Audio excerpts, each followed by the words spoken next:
was a coincidence. What happened, June? I happened to be around my mother-in-law's house, so I visited her for the first time in a while, hoping to see her. The front door was open, and the house was a wreck. My mother-in-law was sitting down, looking like she was about to cry at any moment. She looked much thinner, completely different from the last time I saw her. Her lively smile was nowhere to be found. "Where's your daughter?" "I don't know. She's been gone somewhere since the day before yesterday. She even hid my phone." I quickly contacted my sister-in-law, but she didn't seem to regret it and simply tossed off this remark. I'm on vacation now. The old woman right there is a nuisance, so I left her behind. You can take care of her until I get back." At that moment, I felt a surge of tremendous anger throughout my body. I couldn't forgive her, even if she was my husband's sister. I never thought it would come to this. This is awful, no matter who she is, even we're family. I'll corner her as far as I can go. My name is Alice, and I am 29 years old. I am a working housewife, juggling household chores and working as a staff member for a clothing brand. My husband Ken and I have been married for 2 years. We are both so busy that we don't even have time to think about having children and are devoted to our work every day. His kindness hasn't changed since we started dating, and I have no complaints about our married life. I feel that our respect for each other has increased since we started living together after marriage. I was convinced of his good character when I first visited his parents' house to greet them for our marriage. In his family home, his mother, a very kind person with a wonderful smile, lives alone since his father passed away. Mother-in-law has very nice smile and she is a gentle person. "Alice, please take care of Ken from now on. From now on, you can think of me as your real mother." The reason Ken grew up to be such a wonderful and kind person is because he was raised by this mother. I was able to marry him with peace of mind because I felt that way again. After that, we started our newly married life together. Having a second mother made for truly happy days. But half a year later, a problem arose. It came to light through a phone call from my mother-in-law, who was living alone. "Your birthday is coming up soon, and I thought I would give you a present. Is there something you want now?" At my mother-in-law's words over the phone, my heart jumped. This was because what she said was exactly the same as yesterday's. While maintaining as much composure as possible, I continued the conversation, hiding my disarray. "No, June, didn't we decide over the phone yesterday to go out for a meal together?" "Oh, really? I've been forgetting things lately. I'm sorry. Is that so?" "It's okay. You forgot? We've talked about the same thing yesterday." "I'm sorry, Alice. I've been a little weird lately." "June." I became worried and immediately consulted with my husband. I brought up what happened today to him when he came home from work. "Hey, I'm a little worried about mother-in-law." "What's wrong?" "I think she might have dementia. I'm sorry if I'm misunderstanding." "What? Dementia? My mother?" "Yes, actually." I explained the situation in detail to my husband. Today, she talked about the same things as yesterday on the phone, and she doesn't remember any of it. She is aware that she forgets things often. My husband, surprised by the story, hurriedly decided to go to his parents' house over the weekend. When we visited his parents' house, we met an unexpected person, not just my mother-in-law, who was supposed to be living alone. "What? Sister-in-law?" For some reason, Ruby, my sister-in-law, who was supposed to have married and moved out of town, was there. Lying on the sofa, She turned her gaze towards me and said dully, "Long time no see, Ken. What's up?" "What? Why are you here?" "Why? It's my house, so I can be here, right?" "That's true, but what about your kids and husband?" "Ah, I just got divorced the other day. Didn't I tell you?" "What? What about the kids?" "I left them with that man. I don't need them anymore." "What?" With an indescribable expression, my mother-in-law listened to the conversation between her daughter and son. She dropped another bombshell without reading the situation. "So I've decided to live here again from today." "Wait a minute. Mother is having a hard time." "What do you mean, Mother is having a hard time?" "Well, that's..." "What? Are you keeping secrets from your big sister?" "That's not it, but..." "Then hurry up and say it." She glared at her brother and demanded an answer. I can't keep silent anymore. Especially now that my sister-in-law is saying she's going to live at home from today. Actually, my husband explained everything that had happened to his sister. He also mentioned that we were planning to take her to the hospital. However, his sister was dismissive. "Feel free to take her, I don't care." I couldn't understand how she could be so indifferent when there was suspicion of dementia in her own mother. Doesn't she worry about her mother? There's a chance that her mother might forget about her. Isn't it normal to worry if you're going to live with her?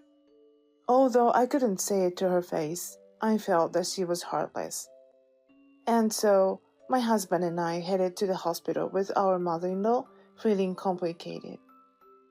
The result of the examination showed that she was in the early stages of dementia. Am I going to forget more and more? Seeing her troubled smile made my heart ache and I felt tears welling up. However, not wanting to make her more anxious, I held back my tears. I smiled brightly at her. "June, the doctor said it's only in early stages. You'll be okay." "But dementia is unstoppable and incurable, isn't it?" "You'll be fine. There are medications to slow the progression now." "And there's no way you'd forget your family, right?" "You're right, Alice. There's no way I'd forget my family." "That's the spirit, June." Whether they were relieved to see her smiling again, my husband looked relieved as he drove. I decided that I would visit her regularly and accompany her to the hospital. Everything changed drastically a week later. My sister-in-law called me. "Hello?" She sounded like she was on the verge of tears. "Please, help me, Alice." "What happened, Ruby? What's wrong?" "I have a favor to ask you, but it has to be a secret from Mom and Ken." "A favor?" Something about her desperate voice was unsettling. I took a deep breath for the time being, calmed down, and decided to ask about the situation. "Okay, what's going on?" "Mom's dementia is getting worse. She's throwing stuff away and eating everything in the house." "Okay, I understand. We'll come over this weekend." "You better not.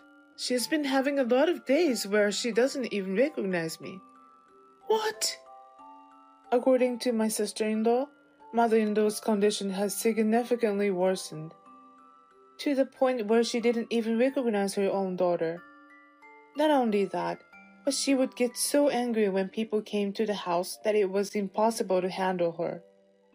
As I listened, I could feel tears welling up in my eyes.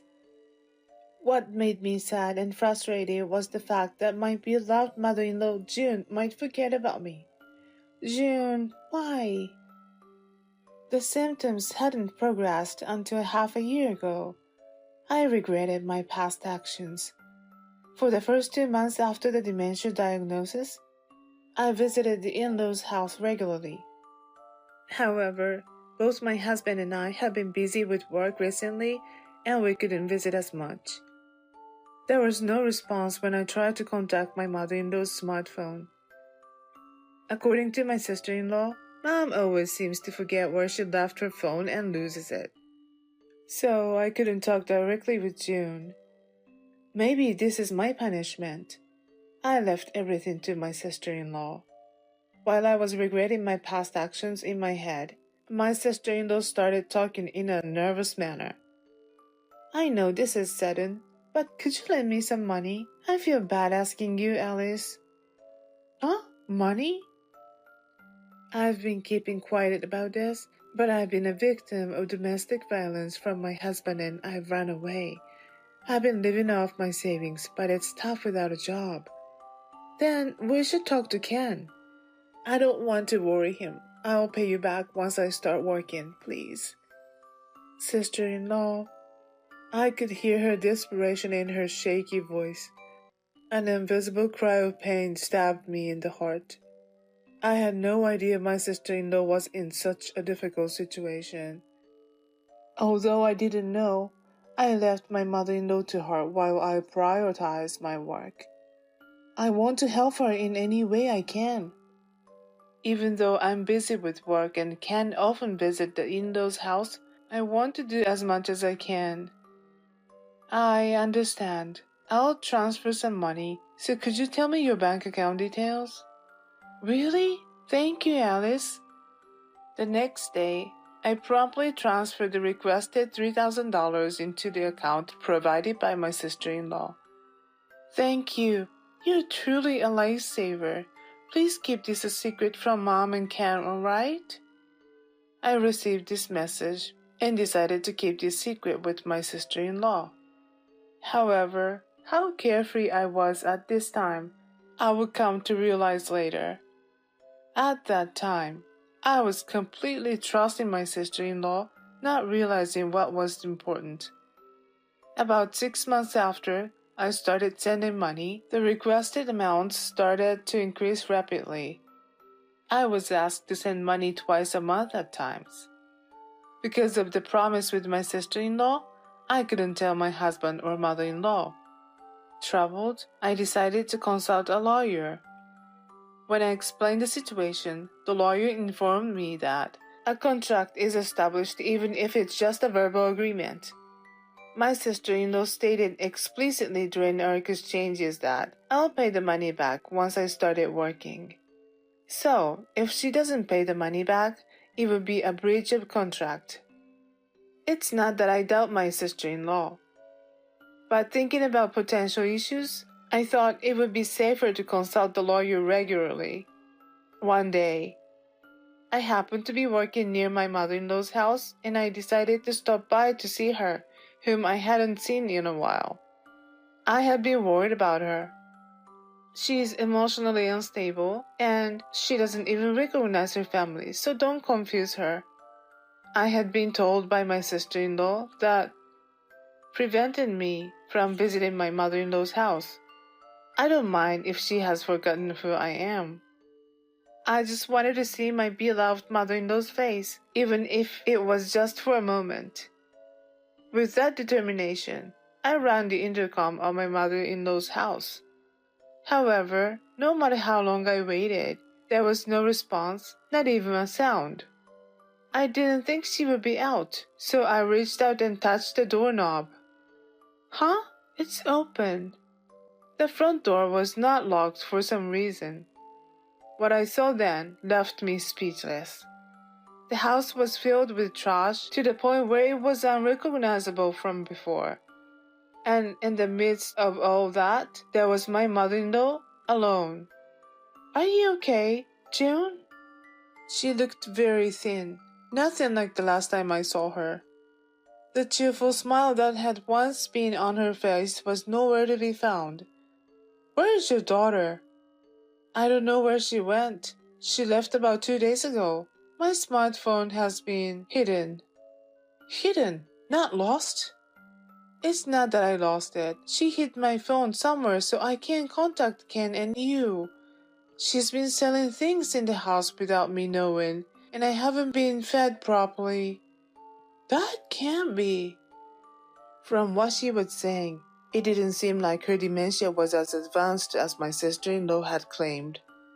When I called my sister-in-law, she answered immediately, but showed no sign of remorse and said dismissively, "I'm on a trip with my boyfriend for the next week. Is there something you need? Can I wait until I'm back?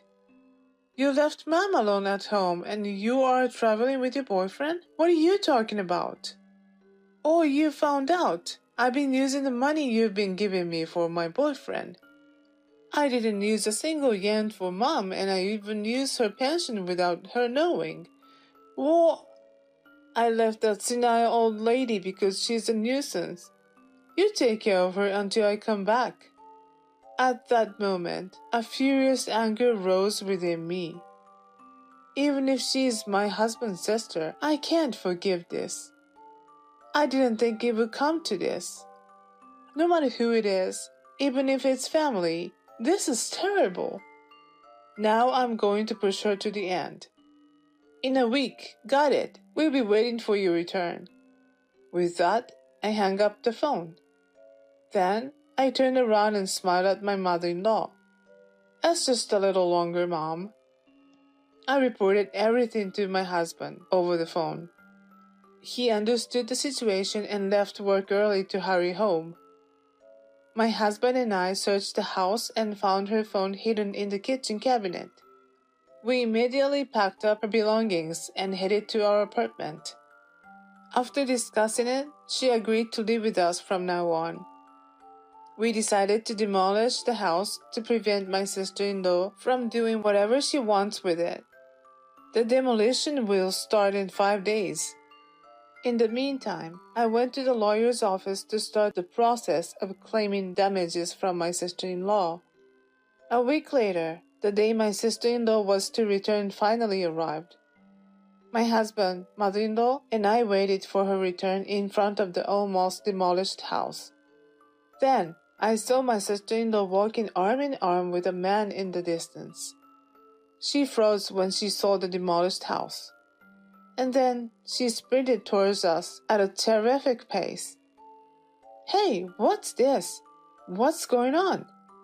"Welcome back, sis. Did you enjoy your trip? As you can see, your house is gone, so you should find a new place to live soon." "What's this doing behind my back? Don't joke around." "Oh no, sis. This was done with your mom's consent, so it's not arbitrary at all." "Huh? I don't care about that. I'll sue you. I won't let this go." As my sister-in-law ranted and raved, I handed her an envelope. I thrust it at her with a smile. "You're the one who's going to pay damages, sis." "What? What stupid thing are you saying? When you borrowed money from me, you said, 'I'll walk and pay back.' You haven't forgotten, haven't you?" "No, well, that... Besides, I'm not even working yet. You even lied about using the money for your mom." "So you lied to me when you borrowed the money, sis. Did you know? That's called fraud." "What? I wouldn't know about any fraud. Don't be so dramatic." While saying this, my sister-in-law tried desperately to push the documents back. I pushed back and clearly said to my sister-in-law, "You're an adult. Act like it. Can't you clean up your own messes? How much trouble do you have to cause our family before you're satisfied? Do you understand how she has been feeling every day? That's psychological abuse. What you've done." I didn't know that. I've been living with Mom." "You've been living in this house, not letting your mom live with you. Don't mess with me. You've been using all Mom's pension and all the money you borrowed from me, all for yourself. I'll corner you until you understand the gravity of your actions. Don't ever come near my mother again." Hearing my words, my sister-in-law slumped to the ground perilously. The man with her turned pale watching the scene and hurriedly ran away somewhere. Afterward, my sister-in-law lost contact with that boyfriend and truly became alone. She had lost all support and a place to live. The current her, I heard rumors, was desperately living while juggling part-time jobs. And I found out later that the reason for her divorce from my brother was her infidelity. Although she is still in her 30s, she looks much older. I imagine she'll continue to crawl along at the bottom of hell. That's all karma. As for me, who started a new life with my husband and mother-in-law, during the day, we ask a helper to take care of my mother-in-law, while in the morning and night we take care of her ourselves. We are spending our days going shopping on holidays while enjoying taking care of her. The progress of her dementia is slower than we imagined, and she is spending her days full of smiles. From now on, as her daughter, I want to protect this smile that I love so much.